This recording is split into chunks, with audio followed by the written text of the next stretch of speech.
All right, guys, so last time, or what was it, like a week or two ago, Anthony and I put up a deadlift video, basically a deadlift workout video, which you can click. I think he's gonna put this up here, and you can click on that and watch it. Got really good response, and a lot of people were asking for more workout videos. So today, we're gonna do an upper body workout. It's mostly body weight with some dumbbells as well. So a lot of push-ups, a lot of rows, chin-ups, things like that. So you don't need a lot of equipment, and it's a really good workout, mainly for overall strength, for muscle definition, for overall health and posture. So you're gonna see a lot of different movements to not only get you stronger, but also keep you healthier, moving better, and get more defined. So we're gonna dive into it right now.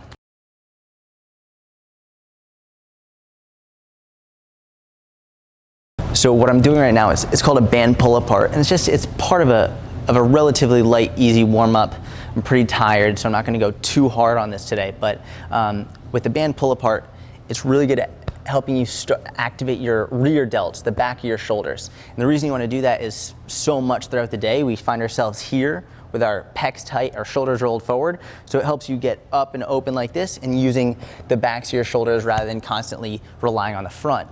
The issue is a lot of people, when they do it, they'll do this, they'll arch the lower back, their chest will come up, and they're substituting range of motion with their lower back instead of actually using their shoulders. So when you do this, notice my chin is down, my torso is just in one line. I pull all the way to my chest without arching my lower back. It's really, really important if you actually want to get a lot of good activation in the back of your shoulders. And this is a great exercise. You could do it when you warm up, you could do it in between sets, you can do it on your rest days. It's a light, low load activation exercise. And especially if you have shoulder issues, it's a very, very good way to keep your shoulders healthy and help improve posture too. What I do is I'll superset it and just pair it with an exercise for more posture. So to keep my chest upright, to get out of this posture, right? Like not looking like Quasimodo. I wanna look upright and tall. So what I'll do is I'll sit on my shoelaces. So my shoelaces are flat on the floor, my butt on my heels. I'll put my forearm on the ground, fingertips on the side of my head. People make the mistake of grabbing their whole head. Just fingertips, rotate, and show your nipple to the ceiling. Nice and easy. And you're rotating through your upper back, not your lower back. A lot of times you'll see people do this from this position, but I don't like doing that because when they do it from here, it's easy to use your lower back instead of your upper back. And when you get down, you stabilize your lower back and really isolate your upper back, which is what we want to focus on. So just do 8 per side. Then I'll just go back into pull aparts, and then we're going to get into the workout. All right, so what I have here is a neutral grip push-up. So by neutral grip, I mean my hands are gonna be like this, and so I'm just gonna use the dumbbells. If I wanted to, I could just go on my knuckles, but I wanted to show you what it looks like with this, because number one, a lot of people, it's uncomfortable on their knuckles, and number two is it can make it a little bit more challenging with this. You get a little bit of extra range of motion because you're going deeper with the dumbbells. I'm also elevating my feet slightly, not too much. A lot of times if you elevate your feet too much, you get more focus in your shoulders. Not a bad thing, but I want to make sure for my own personal goals and preference right now, I get some more chest activation too. So only a slight elevation here. And you'll see, just get up. And now I'm in a good push-up position. Before I start, I just want to let you know, I'm doing sets of 8 with a 5-second eccentric. So the lowering portion is 5 seconds. And that does a lot of things, but basically it makes it way more challenging. So if you don't have access to a bench press, you don't have access to a lot of weights, simply by slowing down the lowering portion, you get a massive strength stimulus for next to no, like you don't have to add weight to it. You will be very, very, very sore from this. And the biggest mistake that I see people making is rushing the eccentric. They rush it. If I write 5 seconds, a lot of times people will do 2 seconds. So what I'm gonna do is I want you to literally watch the timer on the video as I do this to make sure I'm actually getting a full 5 seconds on every rep. I might cheat accidentally, especially as I fatigue. I might end up cutting it short to 4 to 3 seconds. But my goal for all 8 reps, for all 4 sets, is a 5-second eccentric on every single rep. I think I did pretty well. I'm excited to see the video. The one thing that I want you to pay attention to, or a couple things, is I got a full range of motion. I wasn't stopping short. I was, every time my nose was touching the floor, And I hesitate to say my nose because when I say get your nose to touch the floor, a lot of times people will do this. They'll reach forward and then they'll cut their range of motion short. You want everything, body in a straight line. Actually, Anthony can like embed over the video of me going down. Look how my whole body's in a straight line. From my heels through my butt to the top of my head. I'm not reaching forward with my nose. I'm not arching my lower back. Everything is flat as a board and straight throughout the entire movement. And if you can't maintain that, don't use an elevation and reduce the time of the eccentric. I'd rather you start off with a 2-second or a 3-second eccentric and build up rather than trying to just start immediately and go into the most advanced. All right, so we're doing chin-ups now and we're supersetting them with push-ups for a number of different reasons, but for me, it's just supersets when you pair 2 exercises and go back and forth, you get through the workout faster rather than doing only one and then another one and then another one. This way you go back and forth and you get through the workout faster, and they're non-competing, right? So one is a push and the other is a pull. This is a chin-up. So yeah, some fatigue will accumulate and it might affect it a little bit, but by and large, it's complete opposite muscle groups. So you get the same benefit without really affecting your strength and getting through the workout faster. And if you're shorty like me, you can bring over something, jump onto the chin-up bar. Probably don't really need it, but I'm gonna do it because this chin-up, just like I did with the push-ups, is an emphasized eccentric. So these are gonna be very slow on the way down for the exact same reasons. It adds a lot of difficulty to it.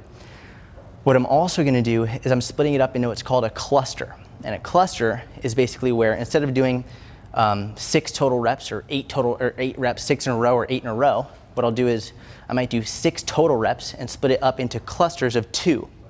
So you'll see I'll do 2 reps, rest 10 seconds, 2 reps, rest 10 seconds, 2 reps, rest 10 seconds, or 2 reps, rest, right? So that'll be one set, and there's 3 clusters of 2 within it. And what I really like this for pull-ups and chin-ups especially, because it allows you to get a lot more reps at a higher intensity than you could have otherwise. So if you struggle with chin-ups, for example, and you can only do, let's say, 1 or 2 or 3, right? By the time you get to 4 and 5, you're failing. It's really, really hard. So instead of trying to do 3 in a row, do 1, then rest. Then 1 more, then rest. Then 1 more, and then you get a net total of maybe 5 or 6 because you didn't burn yourself out earlier on. That's why I like cluster sets. So I'm gonna do, each set is gonna have 3 clusters of 2. It's gonna be a 5-second eccentric again. Hopefully I don't cheat. And just go back and forth with the push-ups.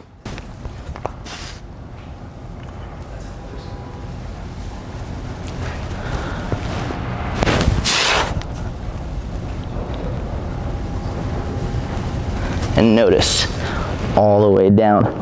A lot of people, they'll shorten it, keep their elbows bent, keep their shoulders shrugged up, all the way down, all the way up. So I'm gonna do about a 10-second rest right now, going for 2 more clusters.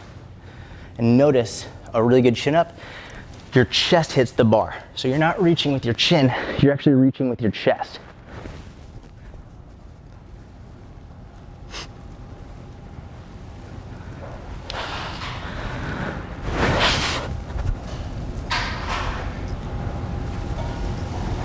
All the way down. Might have cheated the time on that one, we'll see. So 1 more set, 1 more cluster right now, and then we'll go back to push-ups. And aiming for about a 10-second rest, might be a little bit more, but I'd rather you do 12 to 15 seconds rest and have perfect reps than do shorter rest and then be too fatigued.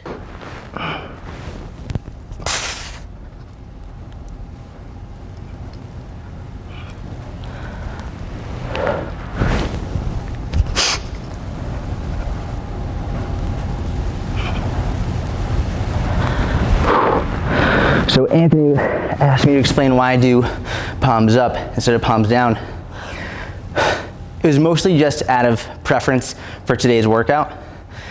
This is a pull-up when your palms are facing down, and this is a chin-up when your palms are facing towards you. Generally, pull-ups are a little bit harder on the shoulder, more provocative, so if you have shoulder issues, probably not the best bet.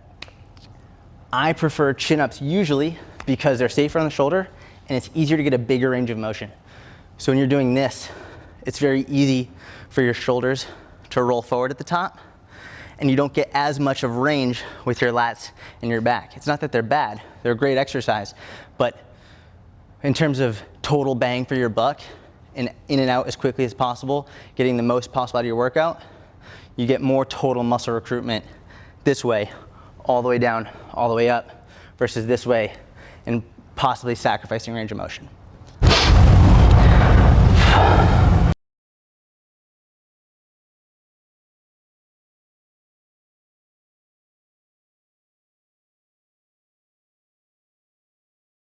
Fuck, that burns.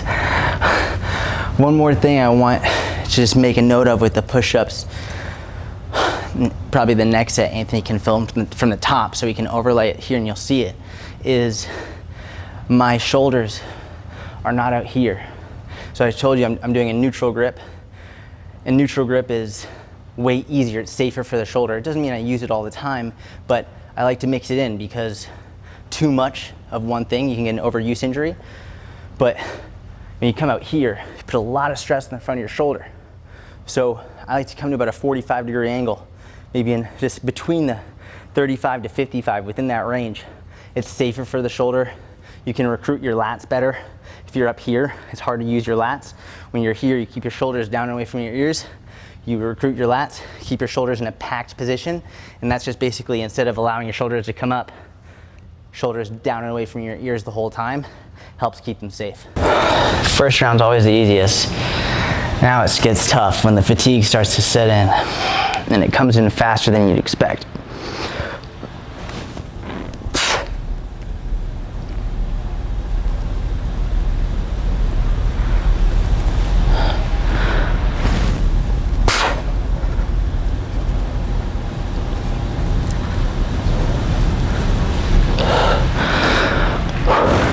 These eccentrics make it way harder. I don't know if you can see me with the push-ups and this, literally shaking on the way down. When you establish full control of the movement and you're really forcing yourself to go slowly through, you're gonna notice you're using muscles like you haven't used them before, you're activating them in a way you haven't activated them before. And it's gonna create an exercise where maybe you're using momentum or shortchanging yourself. It's gonna force you to use much more muscle than momentum, and the strength improvements, the muscle definition improvements, the power improvements, everything it's way more pronounced when you actually emphasize the eccentric.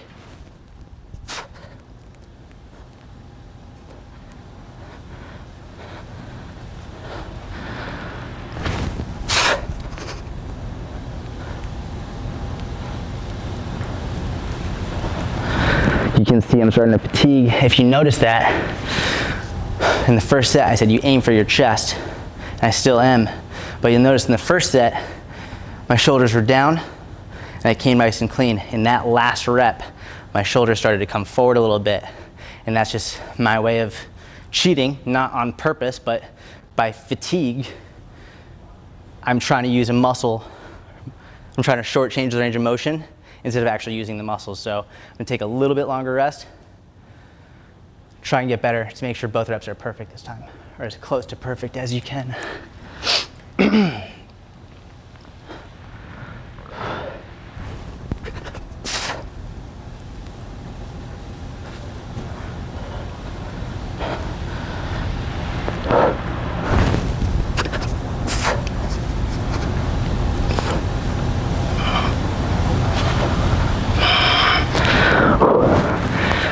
All right, one more set.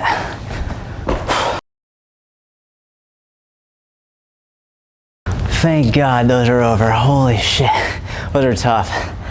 One last note on those, really any eccentric movement, but that you're really emphasizing it. A lot of times, so for example, with the push-up, as you're going to the bottom, it's easiest to go slow at the top because that's when you have the best leverage with your arm. But as you get lower and lower and lower, and all of a sudden the weight's being more distributed across your muscles and you're not just holding it in your bone structure, as you get lower, a lot of people, they'll drop that last 1 to 2 inches because it's really hard. So make sure whether you're doing push-ups or chin-ups, when you get to the bottom, you're not just dropping that last couple inches, like you control all the way. Because usually, for example, in a push-up, the hardest part of the push-up is off the chest. And if you're shortchanging that range, going too fast, you're losing the benefit right where it's the hardest. You're only as strong as your weakest link. One of my greatest mentors, Louis Simmons, taught me that.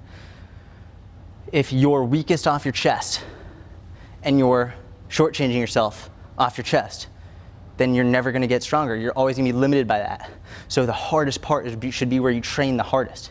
Same with chin-ups. Usually the hardest part is breaking this. Once you can get above that, the leverages improve. So instead of dropping that last couple inches, emphasize those last couple inches. Force yourself. Put your ego in check. There's no room for ego in the gym. If you are, then you're gonna be shortchanging your results. Slow down. If you have to use assistance, if you have to use an easier variation, fine. I'd rather you do perfect or as close to perfect as possible technique with an easier or more beginner focused variation and then work up than try and start with an advanced variation and not get any benefit out of it. Keep an eye on my shoulders. Actually, Anthony, if you can go, more of a side view. That was a good rep.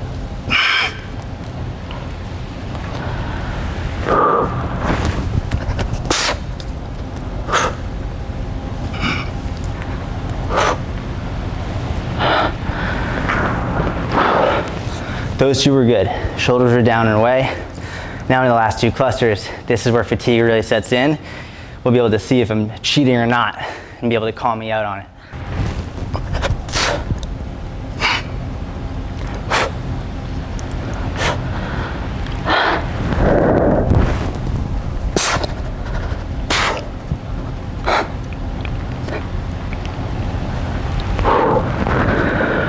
I'm excited to see the video because the first one felt really good.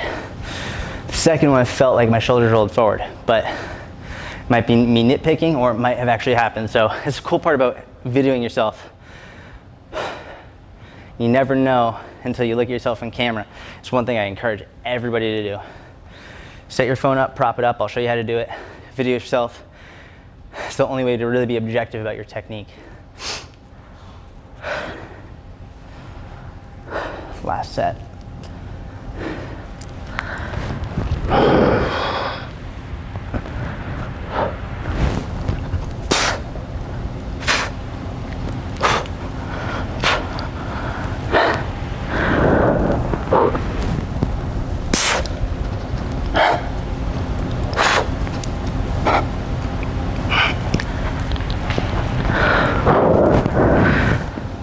So that's the first round of exercises, and now what do we got? Now we got a dumbbell overhead press variation. I think it's alternating, and then supersetting that with a dumbbell row with reach. It's a really cool exercise. I'll tell you in a second. Briefly for the overhead press variation, I don't like, and if you can come around, just quickly get a view of this. I don't want a bench. I personally don't like a bench to be straight up in here, mainly because a lot of times if you're so straight up, your head will be pushed forward. So I like a slight backward tilt. And you still get straight upward with the overhead press, because a lot of times if you're too far forward, you'll end up pressing forward, your neck will come forward, it's not good. So a slight backward tilt is helpful when you're doing an overhead press. So what we're doing here is an alternating dumbbell overhead press. And what you're gonna see is it's not gonna be neutral grip. So like this would be neutral grip. I'm going more of about 45-degree angles right here, okay? And there's benefits to both. What's important is you really focus on what you feel best, what feels good for you, because shoulders are all structured differently. We're all structured differently. There's many different types of shoulders, types of structure within the shoulder. Some people will feel more impingement if they come out here. Some people feel more impingement if they come in here. What I want you to focus on is what feels good for you, and also what allows you to really feel your muscles working. If I come too close to neutral here, I don't feel my shoulders very well. If I come too far out here, it hurts my shoulder. If I'm more in here, I feel my shoulder a lot. What you're also going to notice in this specific variation, which is very challenging, is during the alternating part, a lot of times people will do this. They'll come here and they'll go like this, but it's a lot of momentum, it's a lot of seesaw, like without much control. what you're gonna notice me doing is when one is pressing, the other one is isolated. Pause, bring it down, then up. And that's my goal throughout all 10 reps per arm, is to make sure that this arm stays here. It doesn't drop low, and it doesn't stay up too high. It stays right around here, because that means the whole time I'm activating the front of my shoulder.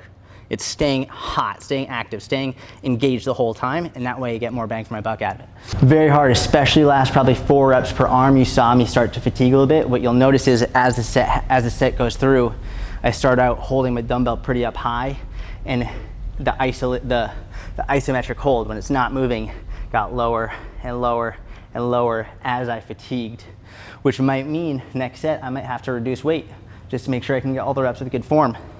So that's probably what I'll do. I'll probably drop it by like 5 pounds.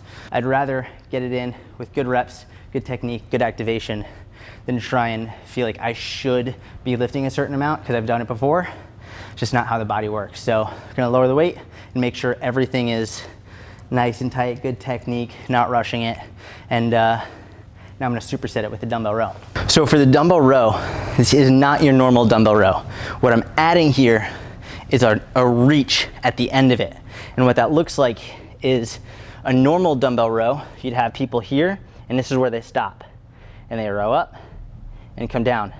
But what I'm having myself do, and what I encourage you to do sometimes, is add that extra reach. Sort of like if you're punching somebody, you're not just gonna be here, you're gonna reach, right? It's not just your arm movement, it's your shoulder blade movement. You get a much longer reach. And one of the main purposes of a row is it's not to strengthen your arm, it's to strengthen your back. And if you're doing this and your shoulder blade isn't moving, you're not strengthening your back. So I like to get a good reach so that my shoulder blade rotates, and then I get really good lat and rhomboid activation. The lats are these muscles, the rhomboids are right in the middle of my back, and this way it makes it way harder. You have to control it through a longer range of motion. You recruit more muscle, you're gonna get way stronger in the process. So here's what it looks like.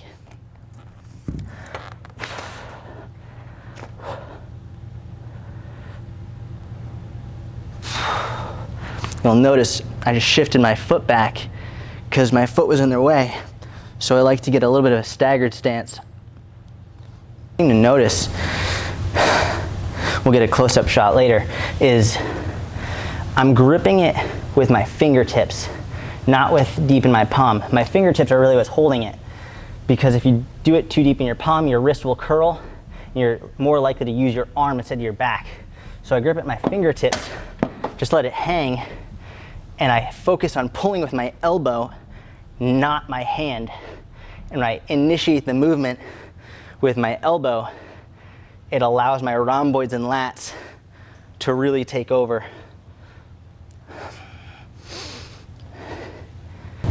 And notice how throughout the set, my shoulders are not coming up towards my ears. A lot of people will do this, and you use your upper traps. The whole time my shoulders are down and away, and I have a lot of daylight between my shoulder and my ear. And again, just like with the push-up, that's how you make sure you're using the right muscles. You're using your lats, using your back. In the push-up, if your shoulders are coming up, you're putting your shoulders at risk. You're taking away from your pecs, you're taking away from your front of your shoulder, you're taking away from your triceps because you're shrugging here. In the same way, keep your shoulders down so you can use your lats, use your rhomboids, and make sure you're not using these accessory muscles. A lot of people, they get tension headaches, they're tight upper traps, when they get touched up here and they shudder because it's so tight. If that's what you keep doing and you're strengthening that, you're only strengthening that issue. Drop the weight, use less. Focus on keeping it down and away so you can get a good range with the right muscles. If you're not training the right muscles, what's the point? The right muscles with lighter weight, infinitely better than the wrong muscles with heavier weight. All right, so I dropped the weight at 5 pounds each, and this time, the way I see it is if my arms start to fatigue or my shoulders start to fatigue and I'm dropping too much, I'm being lazy at this point. There's no reason why I shouldn't be able to maintain great technique throughout. So it's one of those instances where sometimes you just gotta call yourself on your own bullshit. Remember, lifting weights isn't supposed to tickle. You're not supposed to be in pain, not supposed to be fighting through injury, but a lot of people, they're like, oh no, it burns, oh no. Like, I don't know, it's like, it's difficult. It is difficult. And like, I think it's too easy sometimes to quit early or to take the easy way out and say like, oh no, like, I just can't do it today. It's like, listen, you're not gonna be your strongest every day, but you can give your best every day. And your best one day will be different than your best another day, but it's still your best. You always gotta do that, and you always gotta remember, lifting weights is tough, it's gonna burn, it's not supposed to tickle, but if you're in here giving it your all for whatever you can that day, you're gonna keep progressing. Another thing to take note of, especially with the overhead press, a lot of people, when they do it, they'll overarch their lower back and they'll try and do this. I really want you to focus on keeping your abs tight. And it doesn't mean you can't have an arch. It's normal to have a slight curve in your lower back. It's just normal how we're built. You want a slight arch. Our spine naturally does this, but there's a difference between a natural arc here and this. So what I'll try and do is I'll try and use my feet just like this. You'll see I get them out wide and I push them back into the bench.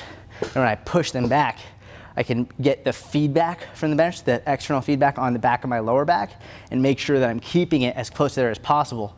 Because sometimes if your feet are in close and you're just trying to relax on it, or you're not really pushing yourself backwards, it's easier to fall into this position. And by the cue that I like to use is, imagine you are pushing your toes through the front of your shoes. So you're trying to literally pop a hole in the front of your shoes, boom, push back, create more tension, and that allows you to really focus here rather than worrying about your lower back being all over the place. So Anthony brought up a really good point after the first set. He was like, well, what if people are feeling it in their back, and what if they're reaching too far? It's really good points. So first of all, thank you, Anthony, for bringing it up. Second, number one, reaching too far, what does that look like? If what I said in the beginning was the reach, it comes from your shoulder blade. It's not so much that you're rotating your upper back, right? So basically, when you're here, it doesn't have to be a drastic reach. All it has to be is that.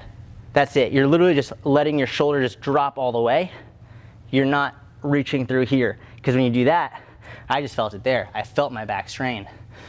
It's not your whole back moving. It's literally just shoulder blade out.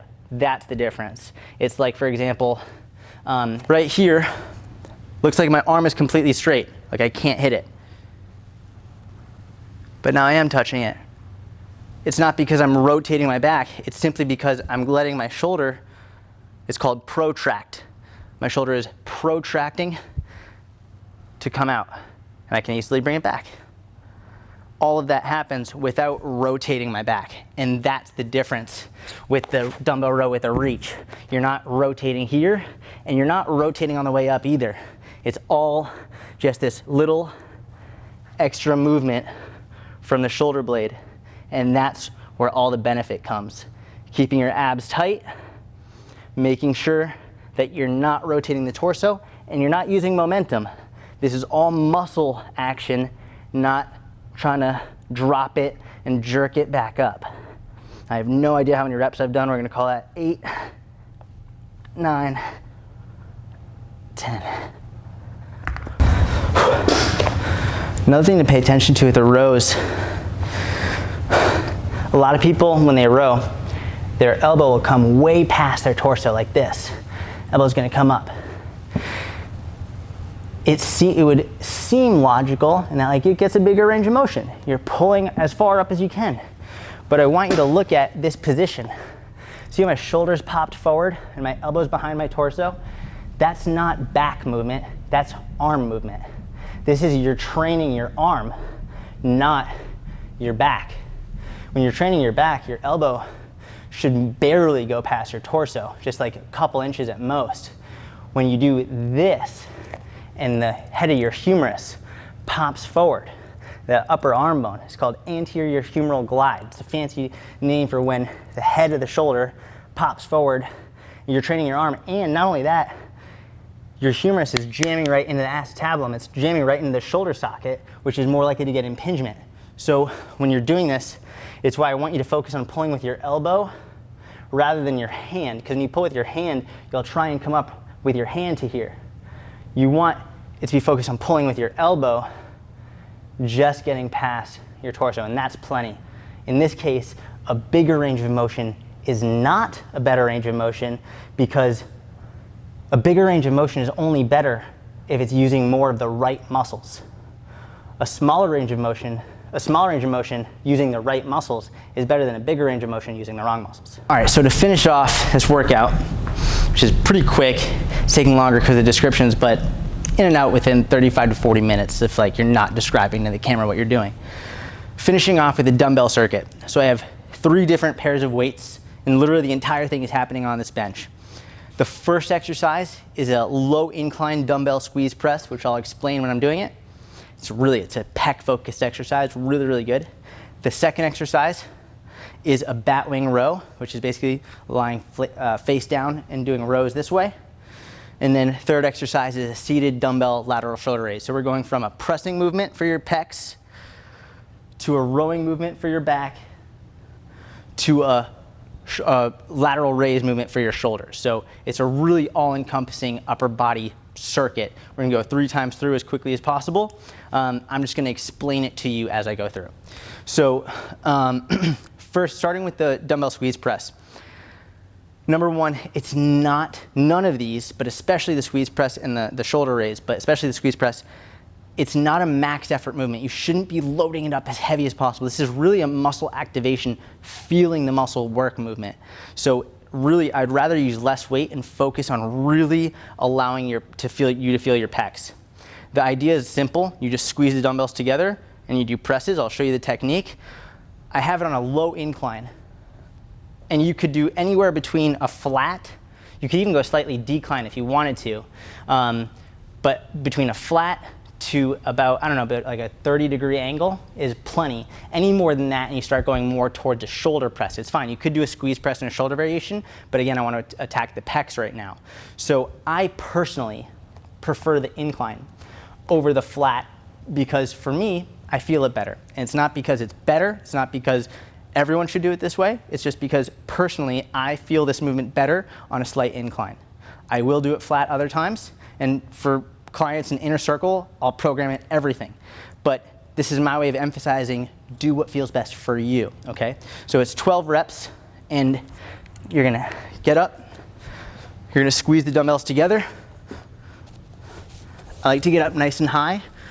Reason being is when you're down really far low, it's more easy for you to really arch your lower back a lot. So I like to get up high on the bench, squeeze the dumbbells together, bring it down to my chest, and squeeze it up. You're really squeezing your pecs to create the movement, not trying to use your triceps or your shoulders. It's all your pecs driving that, and you hold it at the top. You get a nice big squeeze, trying to squeeze your pecs together.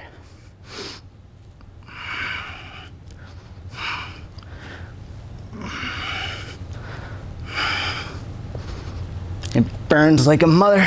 And what you'll also notice as I did it, I was almost pushing them slightly away from me rather than over my face. Because when you push slightly away, you get better pec activation here. But if you start to push over your face, it starts to be more in your shoulder. Again, not bad, but not the goal of this exercise. This one, I really want my pec, so I'm pushing slightly away, almost as if it's a slight decline. So then we go into the Batwing row. I'm gonna keep it right here. Same, I want about a 35, maybe a 40-degree angle, lie flat. And from here, actually, Anthony, what I want you to do is get to the side. This is a very important thing that I haven't seen another coach recommend. When I do Batwing rows, I get my feet up on the bench. I don't go here. Reason being, when your feet are here, it's easy to pull up and do this when you row. But again, all lower back. You don't want that.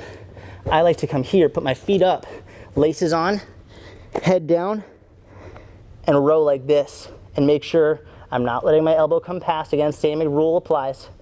I just want full on back, upper back, not lower back movement, okay? So you get your dumbbells.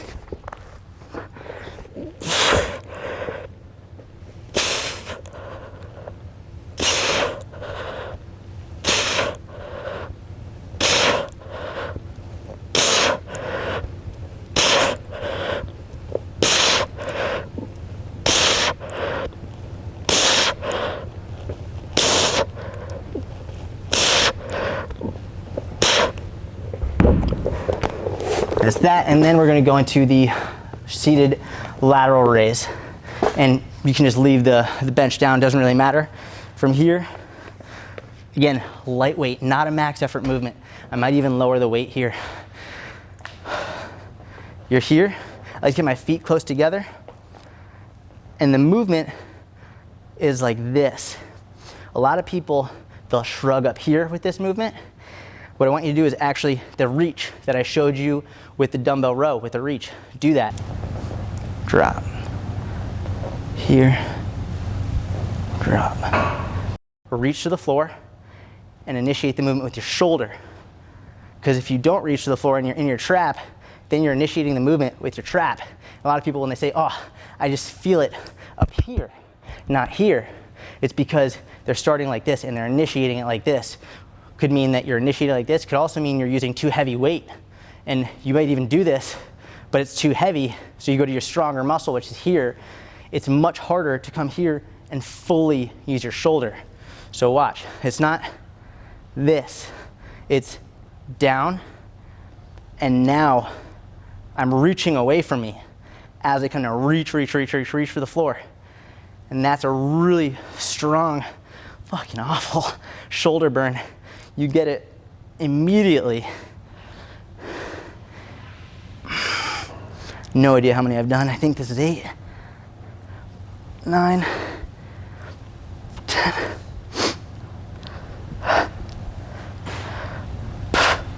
That's the circuit.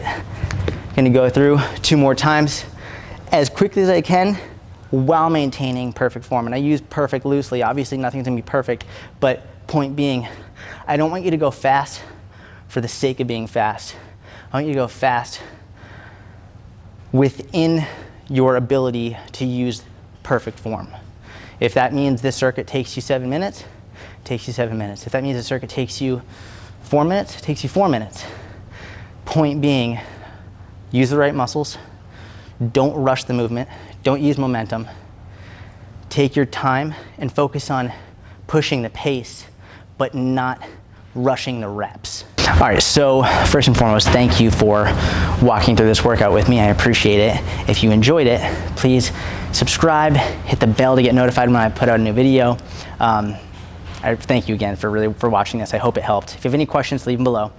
The one thing that I wanted to touch on to finish is breathing. It's a question that keeps coming up. How do you breathe when you're working out? How do you breathe to make sure you're staying safe? What's the right way to breathe? The most important part of breathing is to not overthink it. And I know it's easier said than done, but we know how to breathe. You don't go throughout your day thinking how to breathe, like, how am I doing it right? Inhale now, exhale now, hold it now. If you have a heavy bag of luggage in front of you, a really big heavy bag of luggage, you're gonna go pick it up. You don't think, okay, wait, how am I gonna breathe? What you do is this, you go, and you pick it up like this, and you squeeze it and you brace, and then you put it down.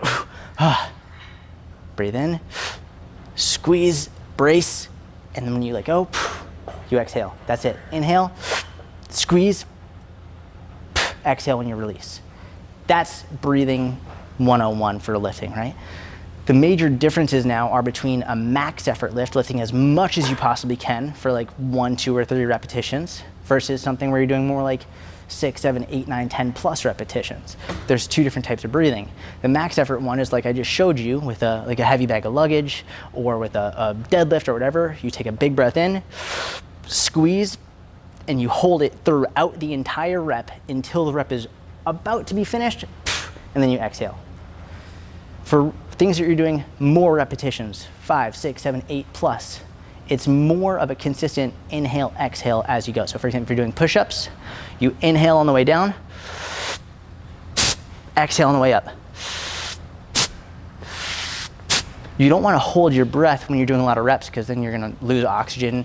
You're not going to be able to breathe. Your brain, that's just not good. You want to continue to breathe, but you don't want the breathing to keep you from bracing. And that's an important differentiation, is that just because you're inhaling and exhaling does not mean that your core is just not being activated. I want you to be able to brace your abs like someone's going to punch you while still breathing, right? It's not like you can only brace your abs when you're holding your breath. So inhale the way down, exhale the way up.